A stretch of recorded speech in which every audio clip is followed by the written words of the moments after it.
Next to Northampton Football Club is a different kind of memorial. A street is named after a man who rose from the humblest of origins to become a great footballer and in the war an outstanding officer.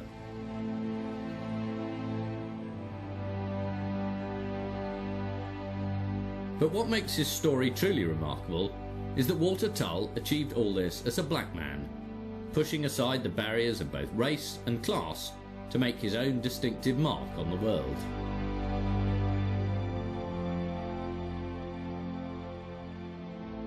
Walter Tull and his brother Edward spent their early years at an orphanage in Bethnal Green, East London.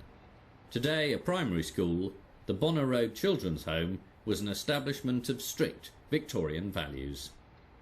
While it was an institution, it had all of the kind of negative aspects of institutional life.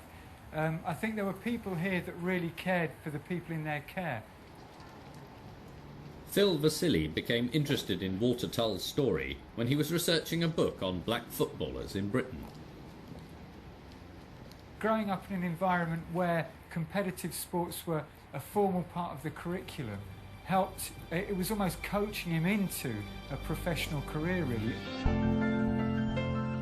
Despite the difficulties of growing up without any parents, Walter Tull flourished at the orphanage as a young sportsman. In 1908 he was signed by Tottenham Hotspur, only the second black man in Britain to play professional football.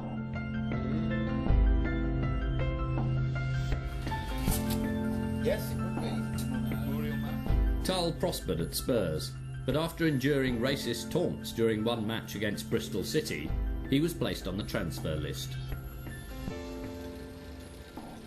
He ended up here at Northampton Town. Ed Findlayson from South Lanarkshire is Walter Tull's great-nephew. He's come to meet Brian Lomax, a former director of Northampton Town, who's taken a close interest in Tull's story. Clearly he had the perseverance to carry on, didn't he? He came here, he was very successful, I think. Yes. And seemed to be a well-respected and well-liked player at Northampton Town. And clearly his own personal determination, like many others, when the war broke out, he joined the footballing regiment and went to fight for his country. Tull joined the 1st Football Battalion of the Middlesex Regiment, a PALS battalion. He joined a battalion where he was well known, he was respected for who he was, not disrespected for the colour of his skin. The leadership skills that had seen Tull excel on the football pitch now came to the fore on the battlefields of the Somme. Having won the trust and admiration of his fellow soldiers, Tull again rewrote the rule book and was awarded a commission in May 1917, becoming the British Army's first ever black officer. To join the army at the outbreak of war as a volunteer and to become the first black commissioned officer in the British Army at a time when technically there was still a colour bar in operation forbidding black people or people of any other race to become officers in the British Army. That is a monumental achievement.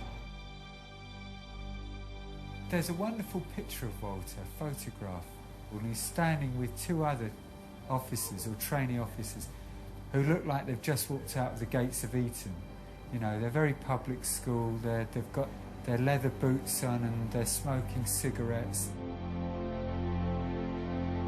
And Walter's standing by the side of them. And if it wasn't for the colour of his skin, he fitted in perfectly. In January 1918, Tull was mentioned in dispatches for his gallantry and coolness under fire when mounting a raid in Italy. But back in France just a few months later, Walter Tull was killed in no man's land during an attack on enemy lines.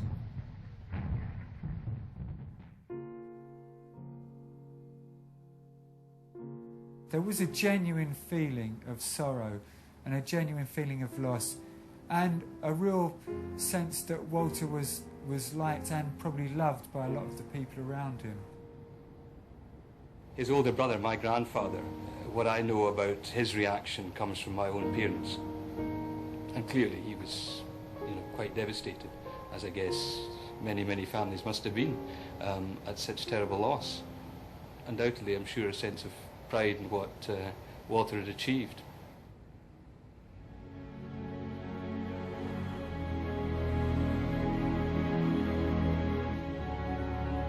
In 1999, more than 80 years after his death, Walter Tull was finally commemorated just yards from the club where he played.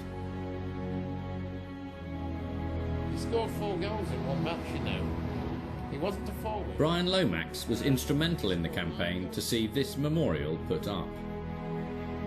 We determined quite soon that what we wanted was a memorial to Walter, not just as an individual and as a former player of this club, but for his achievements in the wider world.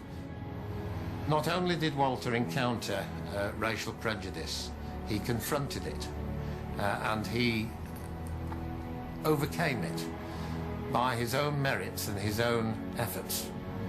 We felt that he was really a local hero who'd been forgotten and who needed to be remembered.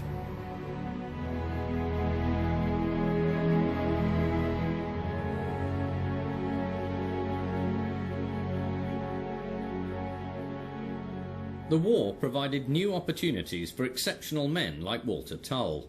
But for many working-class soldiers, it offered a lesson not in individual achievement, but in the power of solidarity.